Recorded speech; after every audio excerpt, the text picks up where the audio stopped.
Assalamu alaikum guys, how are you? I hope that you would be fine.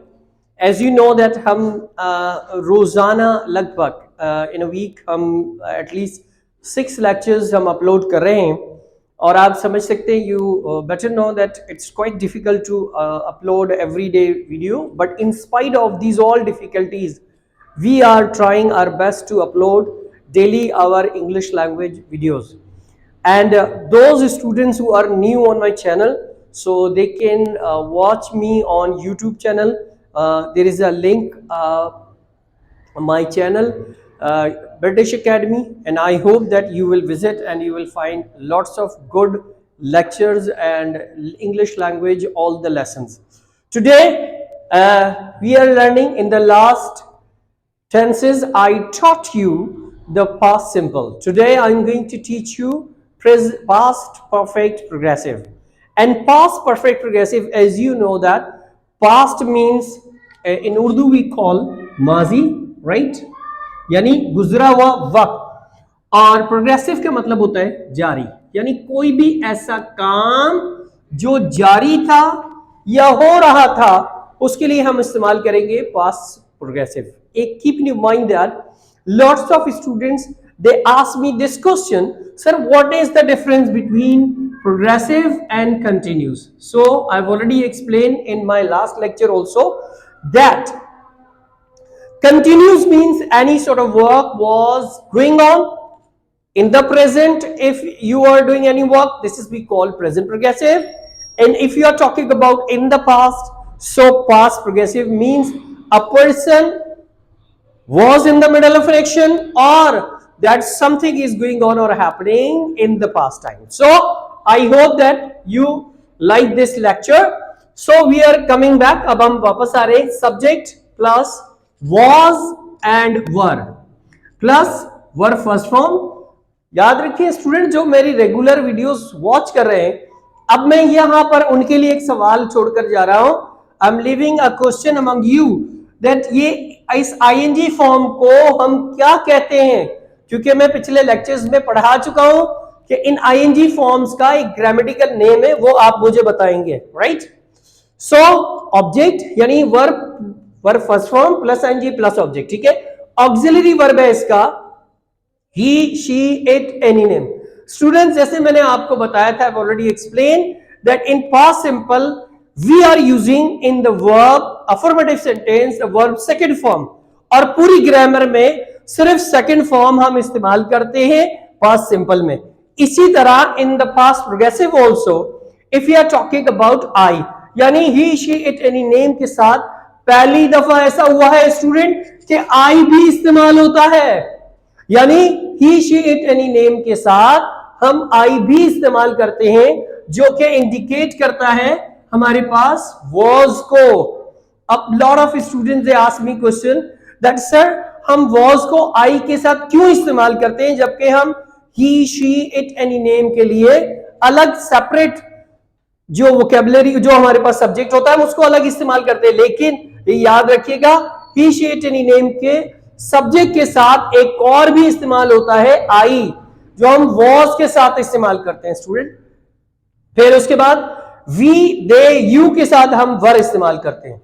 अच्छा, अब ये हो गया आपका, यानी हमने पढ़ा subject plus was and were plus verb first form plus ING plus object. Auxiliary verb इसका was, यानी he, she, it, any name plus I के साथ भी हम was इस्तेमाल करते हैं, और we, they, you के साथ हम वर इस्तेमाल करते हैं. अब डेफिनेशन देखें. we use past progressive, हम इस्तेमाल करते हैं past progressive to talk about that something.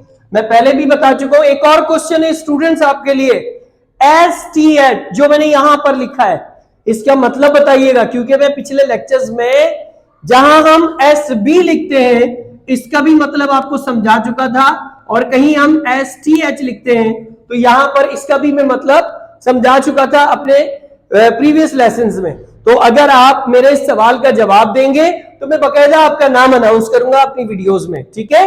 तो आप SB का मतलब मुझे आप बताएंगे और STH का मतलब भी आप मुझे बताएंगे, got it.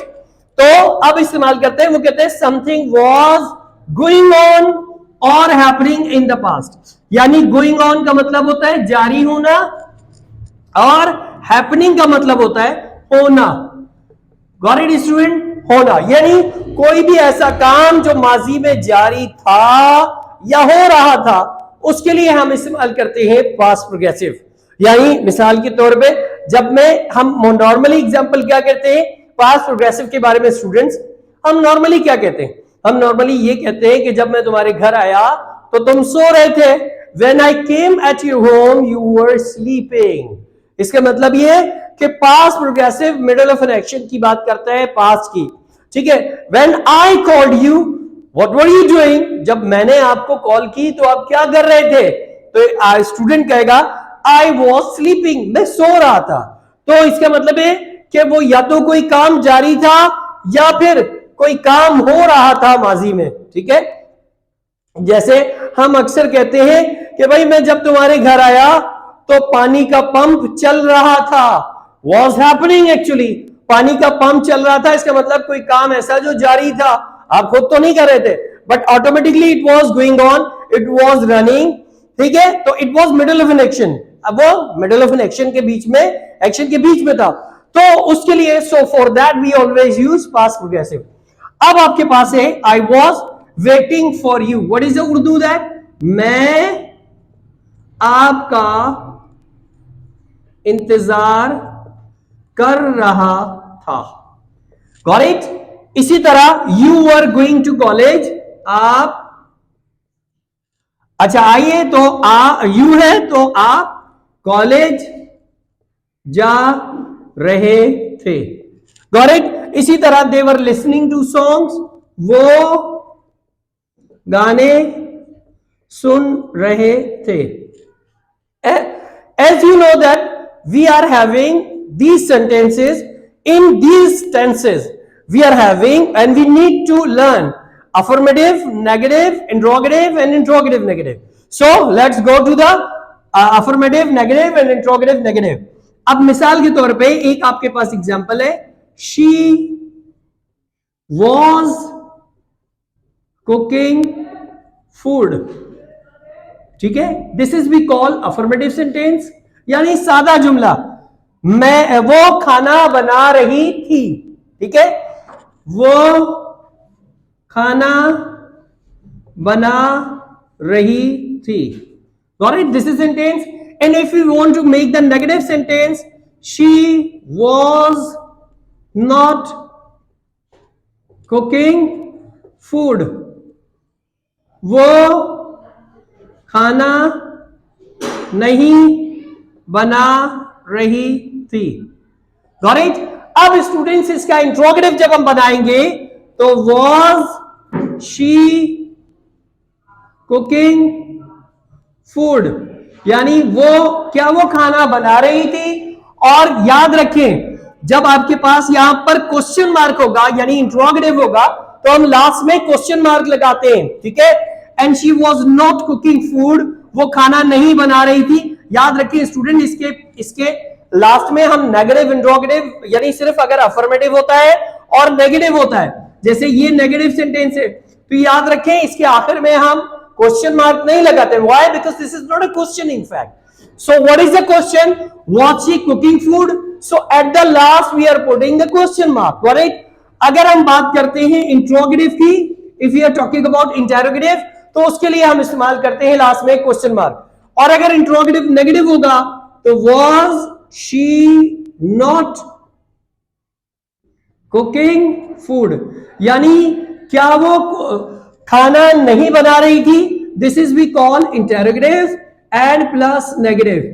Got it my question? अब आपको ये आई होप दैट आपको समझ में आ गया होगा और ये ज़हन में रखिएगा कि हम ट्राई करते, we always try and we put our all best efforts to upload every day all the lessons, but sometime it misses, why? क्योंकि जाहिर है हमारे पास भी कुछ चीजों के यहाँ आपको पता है कि बहुत सारे प्रॉब्लम्स होते हैं। in spite of that we are always trying और I hope that you better understand my this lesson।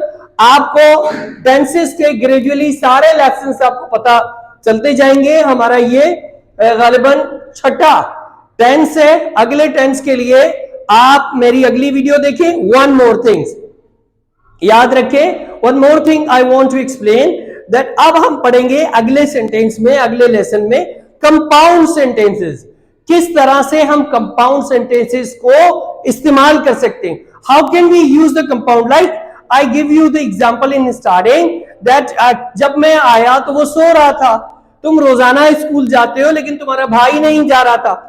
These type of sentences we can make in compound sentences।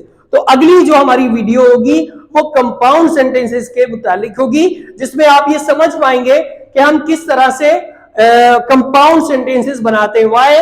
Because in spoken we always prefer compound sentences. अगर आपके compound sentences perfect होंगे so obviously you will learn and you can easily speak in front of everyone.